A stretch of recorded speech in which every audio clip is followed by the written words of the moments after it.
We're currently outside the Gymshark warehouse, the heart of Gymshark, the day after the seamless leggings launch, and it is absolutely crazy here. We've got probably 40 to 50 people in there at the moment, packing the orders as quickly as we can to get it out to you guys. Given how quickly that we're selling out of products at the moment, particularly the flex leggings and the seamless leggings, I thought it'd be a great time to do a quick video about the growth of Gymshark, how I guess all this happened, how we started to grow this fast, and how we're managing our growth on a daily basis right now, because it is, albeit a great problem to have, our most difficult issue right now is how fast we're growing.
Recently we shipped our 1 millionth order from the UK Gymshark warehouse. I made this post on Instagram. Tons of you were getting super frustrated with how quickly we sell out of Gymshark product upon launching it. I asked if you wanted me to do a video that explained why we sell out so fast and what we're doing to fix it.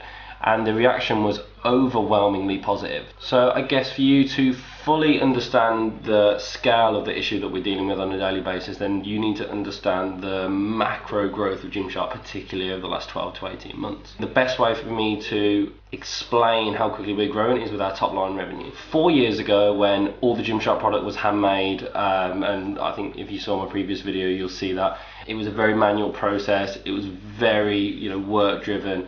And our turnover during that year was $500,000, which is still like incredible. At the time I was still working at Pizza Hut, and it was just great that we were achieving such great numbers on such a manual basis, just starting straight out of university.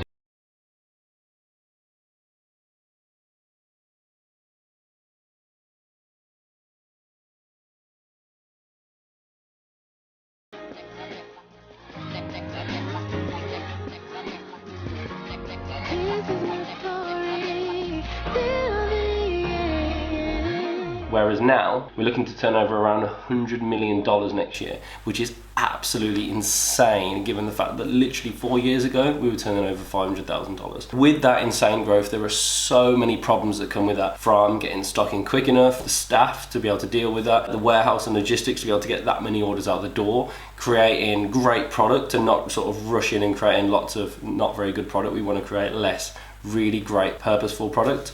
The marketing that comes with it, from the events and the expos that we do, to the different athletes that we work with on a daily basis. And I think one of the biggest, positives but also negatives about our fast growth and our big sales number right now is that every single sale that we receive goes through the Gymshark.com website. We do not sell anywhere else, and we don't work through resellers like some of the bigger brands like Nike and even like Lulu and Under Armour do. Every single sale goes through the Gymshark.com website, and it's processed by our warehouses around the world. People like Nike and Under Armour, what they will generally do is they will design product, and they'll have it, it'll look pretty, they'll have it on a CAD, and then they will go to their different resellers and they'll say, listen, we've designed this product and we're going to launch this in X, would you want to buy it? And then what they can do is literally take sales from their resellers before they've even built the product, and then based on that they can then go and build more product for themselves, for their stores and their websites. We do not have that luxury. So at the moment we're sort of running on blind because we are such a young business. We've got very limited historical data. We make a product that we love and then we sell it online. It gives us a very, very small amount of time for us to gauge the reaction to that product and the amount of sales that we're going to get. And we don't currently build product massively fast. We generally will take our time. We want to make sure that the product fits right. We want to make sure that we get the best material. We want to make sure that each product has a defined purpose in the range. Let me explain our design sort of process to you in a very sort of high level way, because I don't want to give too much away. From the idea, we want to sketch out the product. So we'll generally discuss it, maybe draw it out and just talk through what we want the product to look like, feel like and do. So from there, our awesome design team will CAD the designs up. And then at that point, we're going to be thinking a little bit more about the materials that we're going to use, the embellishments, and also the colours. So we'll have a previously defined colour palette for that season, and then we'll decide sort of how the product fits into that structure. From there, it will go to our garment technologists, who will define the fabrics finally, the trims, the embellishments, and they'll actually sort of physically start to fit and create that product with our team. Now, it's at this stage where we'll usually decide how much product we're going to build. And this is, right now, the issue with us selling out, is that there is a gap in time between when we decide how much we're going to produce to when it launches. And it is in this gap that Gymshark is growing so insanely fast that we're struggling to effectively estimate how much we're going to grow and buy the right amount of product. By the time that we're coming through to launch on particular products, because of this growth curve that we're on, we'll have not bought enough, it'll launch, and then we'll sell out too fast.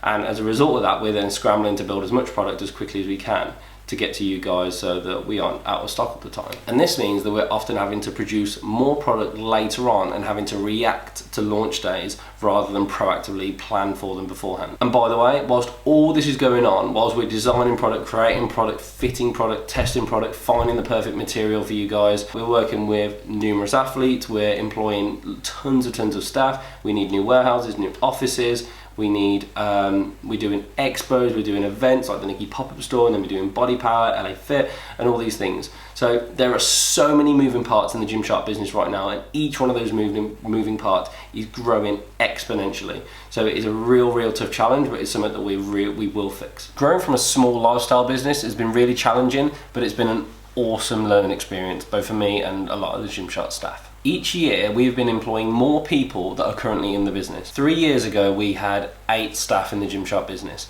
whereas now the UK office alone has 75 staff. And by the end of this calendar year, that 75 staff will be somewhere around about 150 people, which is just insane. And a large amount of people that we have employed over the last 6 months and will be employing over the next 6 months will sit a part of our commercial team. The commercial team is the team that will sit down and understand how much stock we need, where we need it, and when we need it. As we grow as a business and launch more and more products, we're building more and more historical data so that we can understand how much stock we need on particular launches and where we need our stock to be. By doing this, we can better plan our future launches, and we can also learn from clues such as teasing products on social media and the reaction it gets. So we hope that by expanding this team and focusing on the good problems that we do have, we can fix our currently insane sellout rate. Now, I hope this helped to explain a little bit more around the background of why we're selling out so fast. A lot of people will say, oh, are you doing this on purpose? Are you trying to create demand? We are absolutely not. We want as many people as possible to be able to wear Gymshark. I'm sorry that I haven't recorded too many videos recently. Body Power and the last couple of months of events that we've done have been absolutely insane. I've been changing up what I do in the business a little bit, so I'm going to do a video talking about that. I'm also going to be doing a video about the future of Gymshark events and then what we're going to do to replace the events and the expos that we're not doing next year. And I'm going to be showing a lot more of what I do at Gymshark and behind the scenes at Gymshark. So if you want to see more, if you've got any questions, comment down below. If you want to see more, please subscribe, please like this video. And thank you guys so much for watching.